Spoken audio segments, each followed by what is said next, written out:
ธัสสะสาธุสาธุอิทังเมมาคาภิกขุนังญาตินังโหตุสุขิตาโหตุญาติโยสาธุสาธุขอให้กุศลบุญที่พวกน้อยทั้งหลายยกถวายมาแล้วนั้นด้วยกายวาจาใจเป็นกุศลวาได้ทาน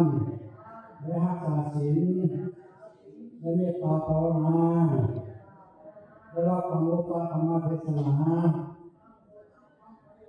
ได้กระทำในวัดทุกวันมาแล้วนั้นโอ้ที่ส่วนบุญกุศลทั้งหลายเหล่านี้ให้เกิดสรรพสัตว์ทั้งหลายทุกคนมาเบื้องถึงให้ผมมาโลกลงมาเบื้องลุ่ม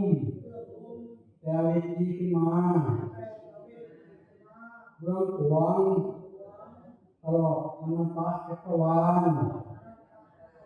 เป็นผู้ยุ่งผู้ทานเป็นเรื่องบิดามารดาสามีภรรยาบุตรีบุตราญาติกาวงศาอุปสาจารย์เจ้ากรรมนายเวรสุมหาพระคุณกุศลที่พวกข้าทั้งหลายได้อยู่ที่ไหนนี้ข้าทุกข์ขอให้พ้นจากทุกข์ถ้ามีความสุขแล้วถ้ามีความสุขนี้ขึ้นไปอีกประการหนึ่งถ้าหากผู้มาเอาไปไว้โปรดเสด็จพระเจ้าเอาเทวดาทั้งหลายเป็นนักข่าวนี้ไปบอกญาติพี่น้องทั้งหลายที่ได้ร่วงรับไปแล้วนั้นจงได้มาฮับ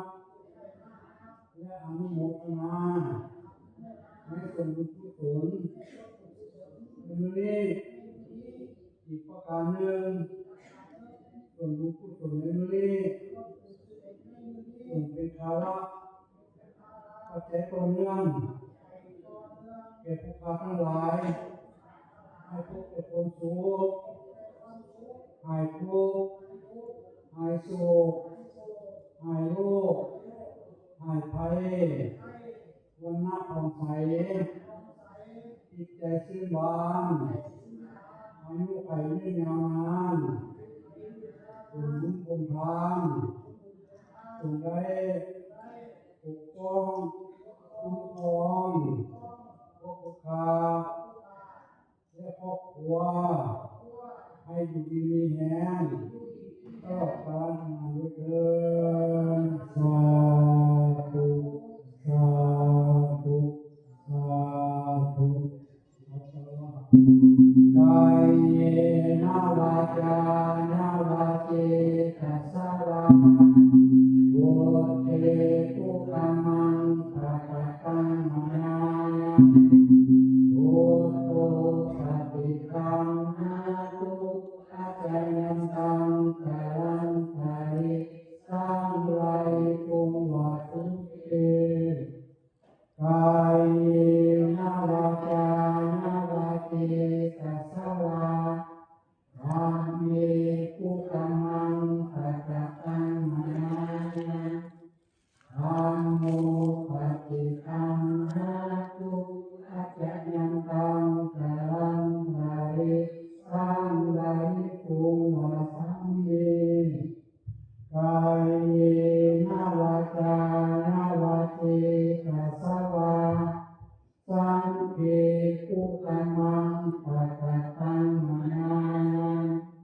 สังโฆปฏิคัมหาตุอาจายันตังกาลังไทสังไลกุงวัฏัมเม